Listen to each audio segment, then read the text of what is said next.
ഹോണറിന്റെ honour magic 7 Pro എന്ന പുതിയൊരു smart phone ഇപ്പോൾ ലോഞ്ച് ചെയ്തിട്ടുണ്ട്. ഈ ഒരു വീഡിയോയിൽ നമ്മൾ നോക്കാൻ പോകുന്നത് ഹോണർ മാജിക് 7 Pro എന്നുള്ള സ്മാർട്ട് ഫോണിനെ പറ്റിയിട്ടാണ്. ആദ്യം നമ്മൾ ഫീച്ചേഴ്സും കാര്യങ്ങളൊക്കെ നോക്കുകയാണെന്നുണ്ടെങ്കിൽ ഡിസ്പ്ലേയുടെ കാര്യത്തിൽ ഹോണർ മാജിക് 7 Proയിൽ 6.8 ഇഞ്ചിന്റെ 1.5K റെസൊല്യൂഷനിൽ വരുന്ന ഡിസ്പ്ലേ ആണ് വരുന്നത്. OLED പാനലാണ് ഇതിൽ ഉപയോഗിച്ചിരിക്കുന്നത്. പിന്നെ ltpo എന്നുള്ള ഫീച്ചർ വരുന്നുണ്ട്. അതായത് റിഫ്രഷ് റേറ്റ് 1 ഹെർട്സിന്റെയും 120 ഹെർട്സിന്റെയും ഇടയിലായിട്ട് അഡ്ജസ്റ്റ് ചെയ്യാൻ കഴിയുന്നതായിരിക്കും. ഇതിൽ മാക്സിമം 120 ഹെർട്സിന്റെ റിഫ്രഷ് റേറ്റ് ആണ് സപ്പോർട്ട് ചെയ്യുന്നത്. പിന്നെ കോഡ് ഡിസ്പ്ലേ ആണ് ഇതിൽ കൊടുത്തിരിക്കുന്നത്. പിൽ ഷേപ്പിലുള്ള പഞ്ചോളാണ് ഇതിൽ കൊടുത്തിരിക്കുന്നത്. അതായത് iPhone 15 സീരീസിലേതും 16 സീരീസിലേതൊക്കെ പോലുള്ള ഒരു പഞ്ചോളാണ് ഇതിൽ വരുന്നത്. പിന്നെ 10-bit ഡിസ്പ്ലേ, ഡോൾബി വിഷൻ ഇതുപോലുള്ള ഫീച്ചേഴ്സും കാര്യങ്ങളൊക്കെ ഇതിൽ സപ്പോർട്ട് ചെയ്യുന്നുണ്ട്. പീക്ക് ബ്രൈറ്റ്നസ് വരുന്നത് 5000 നിറ്റ്സ് ആണ്. വളരെ കൂടിയൊരു പീക്ക് ബ്രൈറ്റ്നസും കാര്യങ്ങളൊക്കെ ഇതിൽ വരുന്നുണ്ട്. 4320 ഹെർട്സിന്റെ PWM ഡിമ്മിങ് എന്നുള്ള ഫീച്ചർ ഇതിൽ വരുന്നുണ്ട്. അതും നല്ലൊരു കാര്യം തന്നെയാണ്. പിന്നെ റെയിനോ ഗ്ലാസിന്റെ പ്രൊട്ടക്ഷൻ ആണ് ഇതിൽ കൊടുത്തിരിക്കുന്നത്. അപ്പോൾ ഡിസ്പ്ലേ ഫീച്ചേഴ്സ് മൊത്തത്തിൽ നോക്കുമ്പോൾ അത്യാവശ്യം നല്ല ഡിസ്പ്ലേ ഫീച്ചേഴ്സും കാര്യങ്ങളൊക്കെ ഇതിൽ വരുന്നുണ്ട് എന്ന് തന്നെ പറയാവുന്നതാണ്. പിന്നെ in display finger print sensor ഇതിൽ കൊടുത്തിട്ടുണ്ട്. ഫോണിന്റെ വെയിറ്റ് വരുന്നത് ഏകദേശം 223 ഗ്രാമാണ്. തിക്നെസ് വരുന്നത് 8.8 mm ആണ്. ഇതിൽ IP68, 69 റേറ്റിംഗ് കാര്യങ്ങളൊക്കെ സപ്പോർട്ട് ചെയ്യുന്നുണ്ട്. മികച്ചൊരു IP റേറ്റിംഗ് ഒക്കെ വരുന്നുണ്ട്.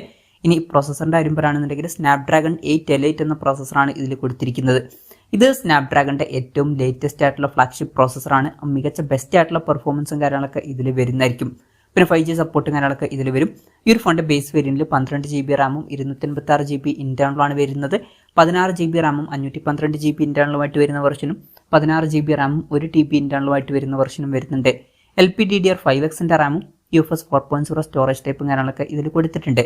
NFC-യുടെ സപ്പോർട്ട് വരുന്നുണ്ട്. പിന്നെ ലിക്വിഡ് കൂളിംഗ് പോലുള്ള ഫീച്ചേഴ്സും കാര്യങ്ങളൊക്കെ ഇതിൽ വരുന്നുണ്ട് ഫോൺ പെട്ടെന്ന് ഹീറ്റാതിരിക്കാൻ വേണ്ടിയിട്ട്. പിന്നെ സ്റ്റീരിയോ സ്പീക്കേഴ്സ് ഇതിൽ കൊടുത്തിട്ടുണ്ട്.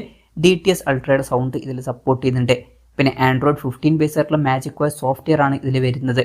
ക്യാമറയുടെ കാര്യം പറയുകയാണെന്നുണ്ടെങ്കിൽ ഫോണിന്റെ പിന്നിൽ ട്രിപ്പിൾ ക്യാമറ സെറ്റപ്പാണ് കൊടുത്തിരിക്കുന്നത്. 50 മെഗാ പിക്സലിലെ മെയിൻ ക്യാമറ സെൻസറാണ് ഇതിൽ വരുന്നത്. വേരിയബിൾ അപ്പർച്ചർ എന്നുള്ള ഫീച്ചർ ഇതിൽ സപ്പോർട്ട് ചെയ്യുന്നുണ്ട്. അതായത് f1.4ന്റെയും അതുപോലെ തന്നെ 2.0യുടെയും ഇടയിൽ അപ്പർച്ചർ അഡ്ജസ്റ്റ് ചെയ്യാൻ കഴിയുന്നതായിരിക്കും. ഇത് OmniVision OVH9000 സെൻസറാണ്. പിന്നെ 50 മെഗാ പിക്സലിലെ അൾട്രാ വൈഡ് ആംഗിൾ ലെൻസ് വരുന്നുണ്ട്. അതുപോലെ തന്നെ 200 മെഗാ പിക്സലിലെ ഒരു പെരിസ്കോപ്പ് ടെലിഫോട്ടോ ലെൻസും വരുന്നുണ്ട്. ഇതിൽ OSന്റെ സപ്പോർട്ടൊക്കെ വരുന്നുണ്ട്.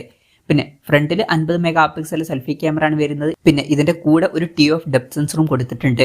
അപ്പം ഓൺ പേപ്പർ ക്യാമറ സ്പെസിഫിക്കേഷൻ നോക്കുകയാണെന്നുണ്ടെങ്കിൽ വളരെ മികച്ച ഓൺ പേപ്പർ ക്യാമറ സ്പെസിഫിക്കേഷൻ വരുന്നുണ്ട് എന്ന് പറയാവുന്നതാണ്. പിന്നെ ഹോണറിന്റെ ഫോണുകളിൽ മികച്ചൊരു ക്യാമറ പെർഫോമൻസും കാണാറുണ്ട്. മികച്ചൊരു ക്യാമറ പെർഫോമൻസ് എക്സ്പെക്ട് ചെയ്യാവുന്നതാണ്. ബാറ്ററിയുടെ കാര്യത്തിൽ 5850 mAhന്റെ ബാറ്ററിയാണ് ഇതിൽ കൊടുത്തിരിക്കുന്നത്. അപ്പോൾ നല്ലൊരു ബാറ്ററി കപ്പാസിറ്റി വരുന്നുണ്ട്. 100 വാട്ടിന്റെ ഫാസ്റ്റ് ചാർജിംഗ് സപ്പോർട്ടും കൊടുത്തിട്ടുണ്ട്. പിന്നെ 80 വാട്ടിന്റെ വയർലെസ് ചാർജിംഗ് സപ്പോർട്ടും വരുന്നുണ്ട്. മികച്ചൊരു വയർലെസ് ചാർജിംഗ് സപ്പോർട്ടും ഇതിൽ കൊടുത്തിട്ടുണ്ട്. പിന്നെ Type-C ചാർജിംഗ് പോർട്ടും ഇതിൽ വരുന്നുണ്ട്. അപ്പം മികച്ചൊരു ബാറ്ററി സെറ്റപ്പ് ഇതിൽ വരുന്നുണ്ട് എന്ന് തന്നെ പറയാവുന്നതാണ്. അപ്പം ഇതൊക്കെയാണ് ഫീച്ചേഴ്സിനെ പറ്റി പറയാനുള്ള കാര്യങ്ങൾ. പിന്നെ ഈ ഒരു സ്മാർട്ട് ഫോൺ ഇപ്പം ഇന്ത്യൻ മാർക്കറ്റിൽ ലോഞ്ച് ചെയ്തിട്ടില്ല. ഇപ്പം ചൈനീസ് മാർക്കറ്റിലാണ് ഈ സ്മാർട്ട് ഫോൺ ലോഞ്ച് ചെയ്തിരിക്കുന്നത്. ചൈനീസ് മാർക്കറ്റിൽ ഈ ഫോണിൽ ലോഞ്ച് ചെയ്തിരിക്കുന്നത് 5699 യുവാൻ എന്ന പ്രൈസിങ്ങിലാണ്. അതായത് 67300 രൂപ പ്രൈസ് റേഞ്ചിൽ.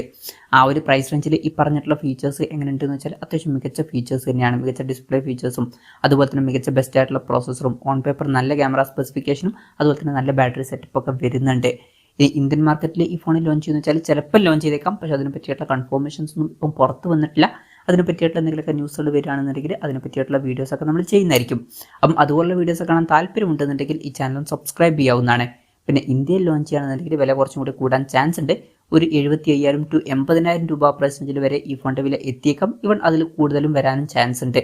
എന്തായാലും കൺഫർമേഷൻസ് ഒന്നുമില്ല, ജസ്റ്റ് നമ്മുടെ എക്സ്പെക്ടേഷൻ പറഞ്ഞു എന്നേ ഉള്ളൂ. എന്തായാലും ഹോണർ മാജിക് 7 Pro എന്ന പുതിയൊരു സ്മാർട്ട് ഫോൺ ഇപ്പോൾ ലോഞ്ച് ചെയ്തിട്ടുണ്ട്. ഈ ഒരു ഫോണിനെ പറ്റിയിട്ടുള്ള നിങ്ങളുടെ അഭിപ്രായം ജസ്റ്റ് ഒന്ന് കമൻറ്റ് ചെയ്യുക. അതുപോലെ തന്നെ ഈ ഒരു സ്മാർട്ട് ഫോൺ ഇന്ത്യൻ മാർക്കറ്റിൽ ലോഞ്ച് ചെയ്യുകയാണെന്നുണ്ടെങ്കിൽ നിങ്ങൾ ഏത് പ്രൈസിങ്ങിലാണ് എക്സ്പെക്ട് ചെയ്യുന്നത് എന്നുള്ള കാര്യം കൂടി ജസ്റ്റ് ഒന്ന് കമൻറ്റ് ചെയ്യുക.